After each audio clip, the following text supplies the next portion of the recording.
ISD input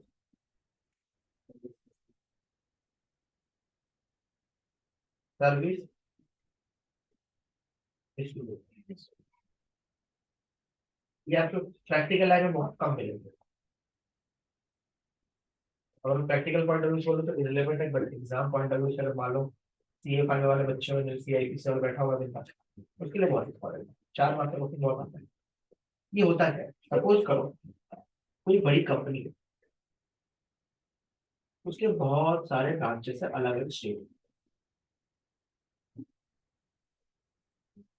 Mumbai, Kolkata, Lucknow, Bangalore, Punjab, Haryana, Delhi, Bihar, MP, अलग अलग states में बहुत सारे ब्रांचेस। और ये हेड ऑफिस बैठा है। वो जो ब्रांचेस है वो कोई वहाँ पे ऐसे लोग मान लो कि उसके है क्या बोलते हैं, किराना में शॉप को ब्रांचेस कर रखा है, 24/7 मान लो शॉप है, 24/7 वैसे शॉप से। तो वहाँ पे हर जगह पे कोई पढ़ा लिखा बंदा चार्टर्ड अकाउंटेंट से अकाउंटेंट रखेगा तो कंपनी को खाया करेगा। ठीक है, तो वो क्या करते हैं, सारा परचेज दिल्ली के नाम पे, मतलब सारे एक्सपेंसेस का बिल किसके नाम पे होगा, और सारा परचेज दिल्ली के नाम पे, तो आईटीसी कहाँ पे होगा, दिल्ली के नाम पे। सेल कहाँ से हो रहा है, या तो आईटीसी होगा ही। तो अब या तो हर जगह एक प्रॉपर अकाउंटेंट हो, पता है जीएसटी कितना प्रॉब्लम क्रिएटेड है, हर जगह टू ईयर कंसल्ट करने के लिए फिर हर जगह एक अच्छा अच्छा अकाउंटेंट चाहिए होगा। तो उन्होंने क्या किया कि भाई उन्होंने एक आईएसडी का रजिस्ट्रेशन ले लिया, इनपुट सर्विस डिस्ट्रीब्यूटर का। मुझे जब रजिस्ट्रेशन ले रहा था तो उसमें देखो ऑप्शन था वॉलेंटरी, टैक्स पेयर, टीसीएस और एक ऑप्शन था आईएसडी का। उस केस में आईएसडी जब तुम रजिस्ट्रेशन ले लेते हो तो सारे परचेज के बिल तो यहाँ पे होते हैं, कहाँ पे होंगे, दिल्ली में। लेकिन ये कल को ये सारा input tax credit on the basis of turnover proportionate करके रिटर्न फाइलिंग के टाइम पे आईटीसी इन सबको ये भेजते हैं। ठीक है, कौन भेजता है, एच, जो आईटीसी का एक्यूमुलेट हो, क्योंकि यहाँ से सेल तो होता नहीं नॉर्मली।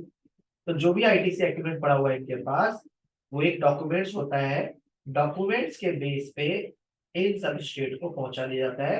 और जब हम आईटी याद करो, जब मैं वो पढ़ा रहा था आप लोगों को जीएसटी 3 भी, तो 4 कॉलम थे, इंपोर्ट आईटीसी क्लेम करते थे, import of goods, import of service, RCA, और उसके नीचे जस्ट नीचे था क्या, आईएसटी, और उसके नीचे था ऑल अदर थिंग्स। तो वो आईएसडी का डॉक्यूमेंट्स इशू किया जाएगा और उसके कॉलम पे आईएसडी आ जाएगा।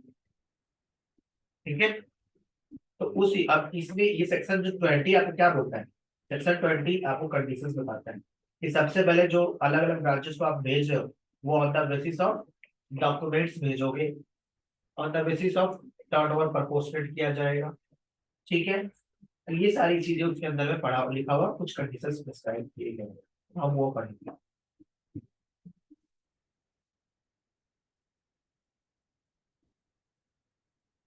पढ़ते हैं सेक्शन 20 और कौन सा, सीजीएसटी एक्ट।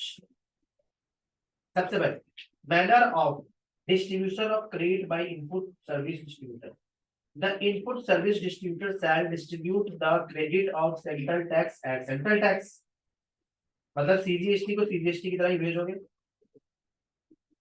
और आईजीएसटी सेक्शन 19 पढ़ा, 49 पढ़ा था याद है, जहाँ पर सीजीएसटी को हम सीजीएसटी और आईजीएसटी कैसे सेट ऑफ कर सकते हैं, एसजीएसटी को किसके अगेंस्ट कर सकते हैं, याद हो तो, एसजीएसटी एंड आईजीएसटी के अगेंस्ट, एंड आईजीएसटी किसके अगेंस्ट सेट ऑफ कर सकते थे, दोनों के अगेंस्ट, यही था। ये भी वही कहता है एंड आईजीएसटी कि सीजीएसटी को एज ए सेंट्रल भेज सकते हो या आईजीएसटी भेज सकते हो। ठीक है, इंटीग्रेटेड टैक्स और central tax by way of issue of documents containing the amount of input tax credit being distributed in such manner as well prescribed। क्या मतलब ये जो सीजीएसटी की पेमेंट सेंट्रल की पेमेंट सेंट्रल के अगेंस्ट या IGST के अगेंस्ट, एक तो खुद कैसे होता हूँ, खुद से, और दूसरा आईजीएसटी के अगेंस्ट। अगर हम जो सीजीएसटी में कुछ इनपुट पढ़ा हो तो आईजीएसटी के आउटपुट से सेटअप कर सकते हो सर। आईजीएसटी मतलब इन दोनों से नहीं होगा। सीजीएसटी वर्सेस एसजीएसटी में, सीजीएसटी वर्सेस एसजीएसटी में, ठीक, ना इसको देगा ना इससे लेगा, ना इससे लेगा ना इसको देगा। The ISB may distribute the credit subjected to the following condition। सबसे पहला कंडीशन क्या बताया? The credit can be distributed on the basis of documents। तो जो ISD HO है वो एक डॉक्यूमेंट इशू करेगा, जैसे परचेज इनवॉइस होता है वैसे एक डॉक्यूमेंट इशू करेगा ISD को। The amount of credit distributed shall not exceed amount of credit available। अब HO के पास क्रेडिट जितना अवेलेबल है उतना ही डिस्ट्रीब्यूट करेगा। जाहिर सी बात है, अगर 1 लाख है तो 1,10,000 ही बांटेगा। अब ऐसा तो है नहीं मेरे पास 1 लाख है मैं 1,20,000 बांट दूं। तो ये सेकंड लाइन ये कहता है। थर्ड लाइन क्या कहता है? The credit of tax paid on ISD to recipient of credit shall be distributed only to the debt recipient। The credit of tax paid on input service attributable to the recipient of credit shall be distributed only to the recipient। सीधी सी बात कह रहा है कि जो input हमारे पास ITC available है, sorry जो ITC available है, हम उसी क्रेडिट जो रिसिपिएंट है उसी को हम देंगे, मतलब उनका वैसे प्रपोर्शनल दिया जाए। नेक्स्ट पढ़ो। डी पॉइंट कहता है कि हम टर्नओवर की बेसिस से प्रोराटा करके देंगे। ये सारे कंडीशन सैटिस्फाई होने चाहिए। डी पॉइंट क्या कहता है? Pro rata on the basis of turnover. Pro rata पता है आपको? प्रोराटा पता है? प्रपोर्शनल क्या है? On the basis of turnover. जितना टर्न, मान लो इसके पास 1 लाख आईटीसी पड़ा हुआ है, एक स्टेट में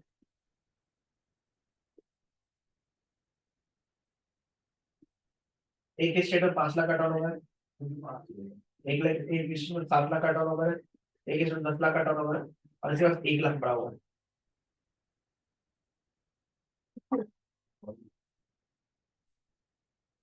1 लाख मल्टीप्लाई है 5/22, 7/22, 10/22,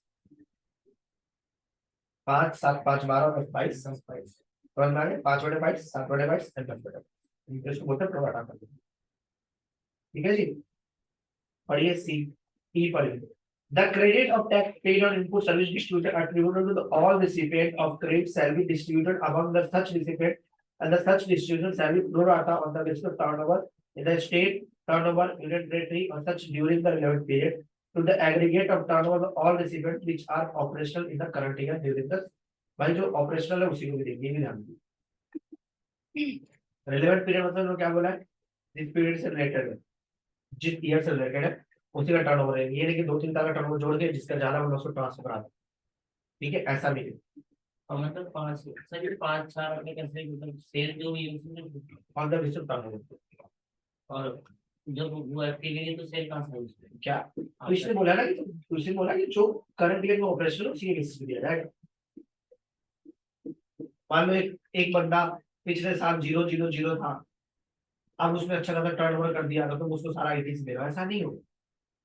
मतलब रिलेवेंट पीरियड का होगा, ठीक है। और जैसे कि मान लो जनवरी का आईटीसी था, जनवरी फरवरी मतलब एक साल का जो भी रिलेवेंट पीरियड है, एक साल की बेसिस कर लो, मंथ की बेसिस कर लो, क्वार्टर की बेसिस कर लो। ये नहीं कि इसी साल वो बंदा ऑपरेशनल था नहीं फिर भी उसको आईटीसी पे करना, ठीक है। तो ये सेक्शन प्रैक्टिकल लाइफ में थोड़ा सा कम इम्पोर्टेंट है, बट यस, ठीक है। लास्ट सेक्शन पढ़ लो, section 21, manner of recovery of credit distributed in excess. कह रहा है कि तुमने कोई एक्सेस क्रेडिट डाल दिया किसी को, तो सेक्शन 73 एंड 74 में रिकवरी किया जाए। मतलब अगर आपके पास आईटीसी है ही नहीं फिर भी आपने बांट दिए, ले जाओ, एचओ का दिल बहुत बड़ा है, ले जाओ बांट जाओ। उसके पास पड़े थे 1 लाख, उसने बांट दिए 2 लाख, 3 लाख, 4 लाख, ऐड करके इसमें भी तो कहता है रिकवरी करा लेंगे। सेक्शन 73 और 74। सेक्शन 73 है नॉन फ्रॉड केसेस और 74 है फ्रॉड केसेस। दोनों में डिफरेंस क्या है? इसमें पेनाल्टी 100% टैक्स लगता है, इसमें 15% पेनाल्टी, टैक्स तो पूरी रिकवर करेगा। ठीक है जी। तो आज यहाँ तक आपका क्लासेस समाप्त होता है।